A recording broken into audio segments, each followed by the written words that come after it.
Just outside the ancient walls of Jerusalem lies a deep, narrow valley known as the Valley of Hinnom, or Gehinnom in Hebrew. Today, it's a quiet green spot with walking paths, but thousands of years ago, it was a place of unimaginable horror. This valley gave us the word Gehenna, which later became our modern idea of hell. In biblical times, some people in Judah turned away from God and worshiped false idols like Molech and Baal. To please these gods, they built high places called Tophet in the valley. There, in acts driven by fear and superstition, parents sacrificed their own children by burning them in fire. Kings like Ahaz and Manasseh took part in or allowed these rituals, believing it would bring good harvests or protection. The prophet Jeremiah condemned this strongly.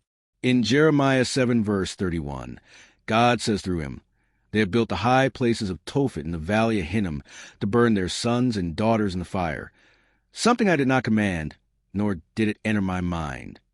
God called an abomination, a total betrayal of faith.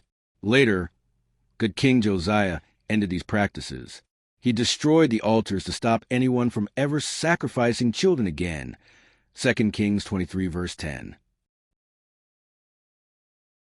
The valley became cursed, a dump for garbage, dead animals, and even criminals' bodies. Fires burned constantly to consume the waste, and the smoke and smell made it a symbol of disgust and destruction. By Jesus' time, Gehenna was the Greek name for this valley. He used it 11 times in the New Testament to warn about the consequences of sin, a place of unquenchable fire and eternal punishment. That's how a real, tragic location became the root of our word hell. A reminder that turning from good leads to ruin. Today, the Valley of Hinnom teaches us about the darkness humans can fall into, but also about redemption and choosing better paths. How evil tricks people.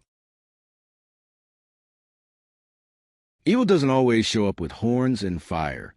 Often, it comes as a quiet whisper, playing on our deepest fears and desires.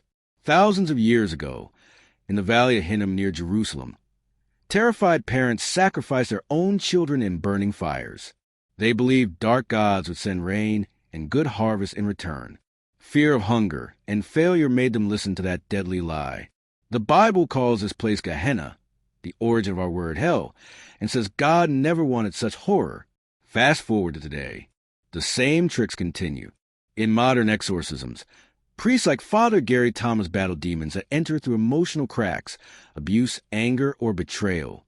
A normal person might invite evil in without realizing, thinking it's just a small compromise for power or relief. Legends like the Jersey Devil show this too. A cursed child turns into a winged monster, born from a moment of despair. Or Devil's Tower in Wyoming, a mysterious rock that feels alive, drawing stories of aliens and ancient power. Evil is patient. It whispers, "Just this once," or "No one will know." It promises quick fixes for pain, but demands a high price. The real battle?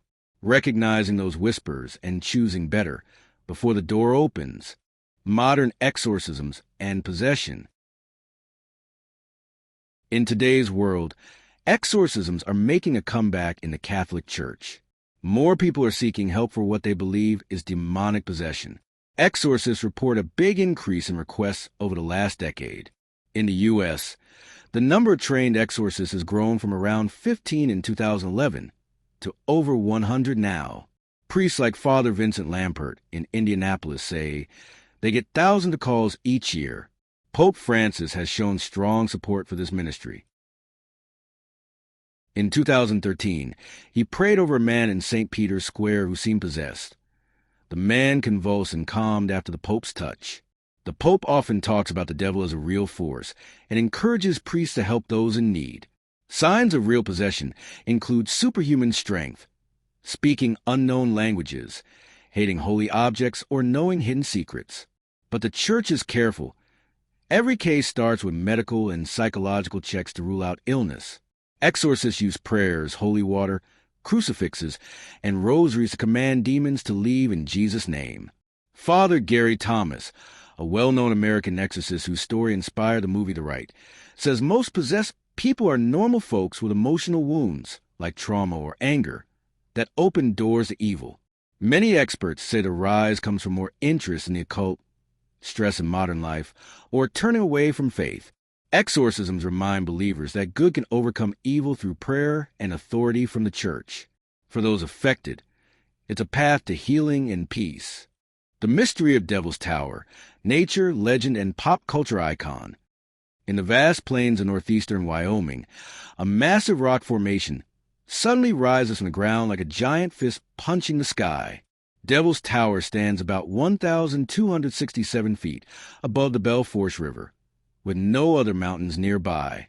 Its striking hexagonal columns make it look almost man-made or otherworldly. This unique butte became America's first national monument in 1906, thanks to President Theodore Roosevelt. Geologists explain it as an igneous intrusion. Millions of years ago, molten magma pushed up into sedimentary rock, cooled underground, and hardened into phonolite porphyry. Over time, erosion wore away the softer surrounding layers, leaving the tall, fluted tower we see today. The vertical cracks formed as the rock cooled and contracted.